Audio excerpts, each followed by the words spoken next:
Welcome back, everyone. Traffic, well, it's a big deal in Hampton Roads, from sudden traffic jams because of accidents to those heavy volume moments just creeping along one of the many bridges and tunnels that we have here. So how much time do we really spend sitting in traffic, and what can we do about it? Joining us now live from New York City is Jim Bach, author of the annual NYC Traffic Scoreboard, to tell us more. Jim, good morning. How are you?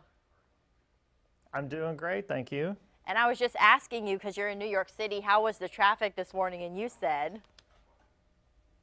well, it's one of the fifth worst cities in the country, and I had an early wake-up call this morning to talk to you folks, so it wasn't nearly as bad yet. But typically, drivers in New York waste about 54 hours a year in traffic. Wow. Okay, so getting right to Hampton Roads, where do we fall on the list? How much time are we wasting sitting in traffic? Yeah, so your area down there ranks 24 on the list of the 100 worst traffic cities. Drivers last year wasted close to 19 hours in traffic, and that was up about an hour from a year prior. Wow. So what do people do when they get stuck in traffic? You know, we always say, like, you don't want to get on your phone to be distracted, but it's almost one of those things, if you're in standstill traffic, you can't help but do that. What are some other things they can do? Well, yeah, that's definitely the case. One of the things I do, obviously I use, hands-free to be as safe as possible. I tend to call my mom because that tends to be about a 30-minute conversation regardless. So it's a great way to spend time in traffic when you get stuck in it. And even folks like me that work for traffic companies, we get stuck in traffic just like the rest of us. So is traffic here, do you think, getting worse, or is it kind of in the middle, getting better?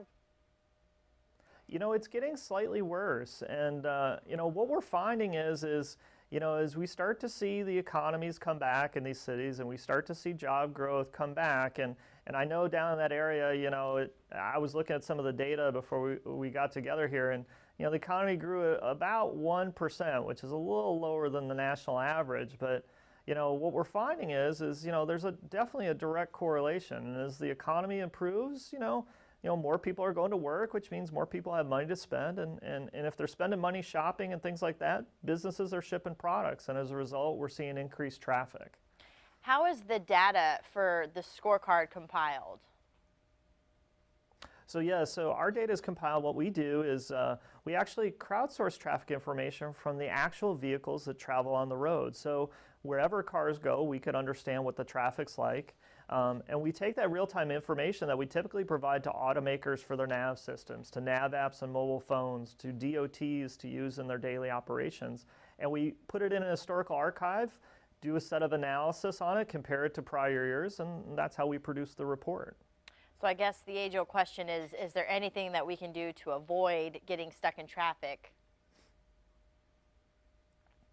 Oh, definitely, there sure is. I mean, that's one of the nice things, as I was, kind of alluding to before. We have more technology at our disposal today than we've ever had.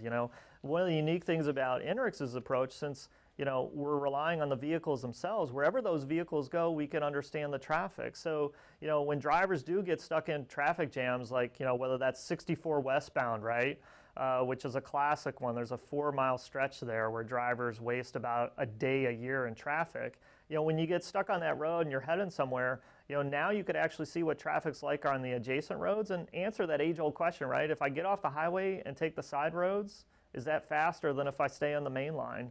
And so we could help people understand where the better routes are to help them navigate around the day's jams. Sounds good. Well, Jim, we appreciate you taking the time to talk with us, and hopefully your ride home is a smooth one. Thank you.